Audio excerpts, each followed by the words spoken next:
জায়গা নিতে পারো না। তাদের বক্তব্য আমরা শুনবো।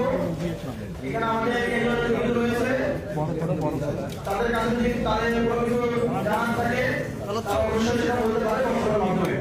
এবারে অনুরোধ করছি লালমনিরহাট থেকে জোবাইর জীবন আহ্বায়ক লালমনিরহাট, বক্তব্য রাখবে জোবাইর জীবন আহ্বায়ক লালমনিরহাট।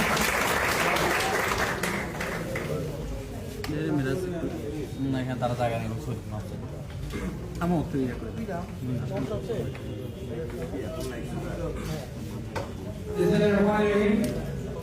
আজকে এখানে উপস্থিত সকলকে আমার সঙ্গে সালাম। লালমনিরহাট জাতীয় ছাত্র শক্তি নিচু করা যায় না। আমাদের যে কমিটি রয়েছে খুব সংগঠিত হয়েছে আমাদের এই কমিটি প্রকাশ হওয়া। সেই জায়গা থেকে আমরা যেভাবে কাজ করার চেষ্টা করছি আশা করি ভালো ফলাফল দিতে পারবো, কিন্তু